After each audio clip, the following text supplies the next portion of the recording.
दोस्तों, पिछले कुछ महीनों में, पिछले कुछ दिनों में जो तमाशा हुआ, उसके बावजूद अगर आप आइन की बालादस्ती पर यकीन रखते हैं तो आपको मेरा सलाम। मैं हूं आमिर बिलाल। देखें, बुहरान जो है शिद्दत इख्तियार करता जा रहा है पंजाब के अंदर। जो गवर्नर पंजाब हैं वो हलफ लेने को तैयार नहीं, और अदालतों की स्पीडें चेक करें। मरियम नवाज़ का केस हो, उसके अलावा वज़ीर आज़म जो है जिस तरह से दरख्वास्तें और सजेशन जो हैं सदर को दे रहे हैं, तो सूरत हाल काफ़ी ज़्यादा ख़राब होती दिखाई दे रही है। बात कर लेते हैं सबसे पहले कि अदालतों का जो एक मैं इसको जो है एहतराम के दायरे में रहकर बात करूंगा, लेकिन ये वो चीज़ें हैं जिसके ऊपर अवाम बात कर रही है। अवाम की ज़ुबान बंदी आप नहीं कर सकते, जमहूरी मुल्क है। और मेरे ख्याल में हमारे जजेस भी यही बात कहते हैं कि अगर किसी फैसले पे एतराज़ हो तो फैसला आने के बाद उसके ऊपर आप एतराज़ कर सकते हैं। तो सूरत हाल कुछ इस तरह की है कि जिस तरह से दो किस्म के मतलब के मुकदमे आते हैं अदालत के पास। एक मुकदमा है उसमें रवैया और तरह का होता है, दूसरा मुकदमा है उसके अंदर और तरह का होता है। एक तरफ मुनहर फराकीन का केस है तो वहाँ पर तो पेशरफ्त नहीं हो रही, ईद के बाद के जो है सारी चीज़ें जो है वहाँ पर डिले पे चली गई हैं। और एक तरफ मरियम नवाज़ के इवन के उम्रे पर जाने की दरख्वास्त थी, और उसको जो है उसके ऊपर एक दिन के अंदर 3-3, 4-4 बेंचेस जो है वो बनते हैं। और उसके बाद अभी जो नई पेशरफ्त है उसमें यह है कि मरियम नवाज़ ने उम्रा जाने की जो दरख्वास्त थी, उम्रे पे जाने की, उसको वापस ले लिया है। वापस लेने की बुनियाद पर उसको निपटा दिया गया है। लेकिन जो अपने अबू जी के पास जाना था उसके लिए जो दरख्वास्त थी वो डिले पे चली गई है। तो मेरे ख्याल में ये पब्लिक प्रेशर था जिसकी वजह से फौरी तौर पर फैसला जो है इतनी स्पीड के बावजूद नहीं हो सका, और मरियम नवाज़ को अपनी दरख्वास्त वापस लेना पड़ी। तो ये वो चीज़ें हैं जिसके ऊपर अवाम परेशान है, अवाम अपना सर धुन रही हैं, और अवाम कहती है कि पाकिस्तान और पाकिस्तानियों ने आखिर क्या गलती की थी कि इस तरह से पाकिस्तान के कानून का, पाकिस्तान के कवानीन का और साथ में पाकिस्तान के आइन का, जमहूरियत का मजाक उड़ाया जा रहा है। अब दूसरी तरफ बात करें तो किस तरह से गवर्नर पंजाब जो हैं वो उन्होंने इसके ऊपर एक दरख्वास्त दी थी जो सदर को, और उसमें उन्होंने अपनी रीज़न बताई थी किस तरह से वो जो है इसका हलफ लेने को तैयार नहीं या हलफ नहीं लेना चाहते। बकौल उनके ये एक गैर आइनी हुकूमत है, गैर आइनी तरीके से अदालत के हुक्म के खिलाफ जाते हुए ये जो है सिलेक्शन हुई है, और इस तरह से इंतखाब जो है हमजा शहबाज का किया है।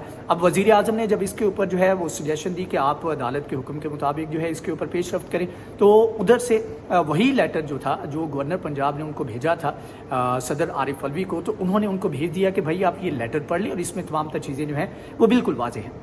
और मेरे ख्याल में जो इमरान खान की साबिक चीफ जस्टिस साकिब निसार से मुलाकात हुई है उसमें भी उन्होंने इस चीज़ के ऊपर ही बात की है, और यही मशवरा लिया होगा कि अगर हम जो अदालत ने, जब आप वीडियो देख रहे होंगे तो उसी दिन अदालत ने जो है इसका फैसला करने का हुक्म दिया है जिस तरह विफाक के अंदर दिया गया था। तो मेरे ख्याल में अदालतों को इस तरह के जो पॉलिटिकल मामलात हैं उसमें मुदाखलत नहीं करनी चाहिए। एक ऐसी रवायत है जिसके ऊपर जो है आगे चल के जमहूरियत को ख़ास तौर पर बहुत ज़्यादा नुकसान होगा। अब यहाँ पर जो मशवरा किया गया, जो पूछा गया, वो ये था कि अगर अदालत का हुक्म मानने से इनकार किया जाता है तो फिर उसके ऊपर क्या हो सकता है। साबिक चीफ जस्टिस हैं, ऑफ कोर्स तमाम तर उनका एक्सपीरियंस है, और जिस तरह से जुडिशली एक्टिव वो थे, मेरे ख्याल में कोई भी चीफ जस्टिस उसके बाद या कोई भी जज जो है उसके बाद उतना एक्टिव नहीं था।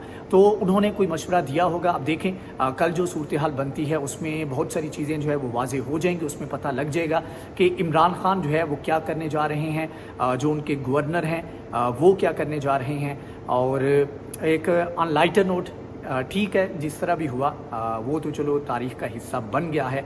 किस तरह से एक तरह से यरगमाल बनाकर पूरी असम्बली को हलफ लिया गया, किस तरह से इंतखाब करवाया गया।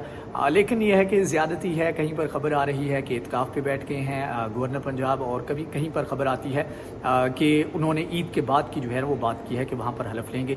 तो ये वो चीज़ें हैं जो कि ऑफ कोर्स जमहूरियत का मजाक मेरे ख्याल में जितना बन चुका है उससे ज़्यादा और क्या बनेगा। तो अगर एक तरफ से अखलाकियात जो हैं उनको मद्देनज़र नहीं रखा जा रहा, तो दूसरी तरफ से भी मेरे ख्याल में वो समझते हैं, PTI समझती है, दीगर जमातें समझती हैं कि ये उनका राइट है, उनको भी इस हिसाब से रेजिस्टेंस करनी चाहिए। लेकिन स्टिल एक क्रेडिट जो है PTI को जाना चाहिए कि उन्होंने अभी तक जजेस के ऊपर, अदलिया के ऊपर उस तरह से ज़ुबान नहीं खोली, ना कोई तनकीद की है, और ना ही अभी तक वो ऐसी किसी इंटेंशन का इजहार कर चुके हैं कि जिसमें लगे कि वो शायद جو عدالتی فیصلے ہیں، عدالتی احکامات ہیں، ان کے اگینسٹ جائیں گے.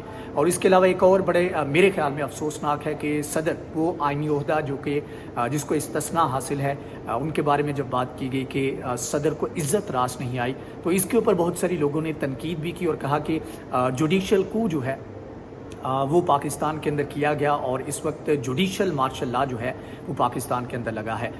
لیکن ایٹ دی اینڈ یہ ہے کہ پاکستان کا نقصان ہے، پاکستان کی جمہوریت کا نقصان ہے اور پاکستان کی عدلیہ سے عوام کا اعتبار جو ہے اٹھتا جائے گا. سوری ٹو سے، لیکن یہ ہے کہ جس طرح سے میں یہ کسی کے بات کہنے پہ کسی کے کنڈکٹ کی بات نہیں کر رہا، لیکن جس طرح سے عدلیہ کے اندر اسی طرف آج فرد جرم عائد ہونی تھی، جس دن فرد جرم عائد ہونی تھی وہاں پر جو ہے اتنی ایکسٹینشن دی جا رہی ہے، ایک طرف ڈیلے کیا جا رہا ہے جہاں پر فرد جرم عائد کرنی ہے اور اسی بندے کے اوپر جس کے اوپر فرد جرم عائد ہونی ہے اس بندے کے حلف کے معاملے میں بڑی پھرتی دکھائی جا رہی ہے. لیکن جو فرد جرم جو کہ کرائم ہے اس کے اوپر جو ہے کوئی فیصلہ آپ نے کلیئر کرنا ہے تو کر دیں، لیکن یہ ہے کہ اس کے اوپر ڈیلے اس طرح نہیں ہونا چاہیے. لیکن انفارچونیٹلی تمام تر چیزیں ایٹ اے ٹائم پاکستان کے اندر ہو رہی ہیں. آپ کی ساری صورتحال کے بارے میں رائے کیا ہے اس کے بارے میں لازمی آگاہ کیجیے گا. Thank you so much.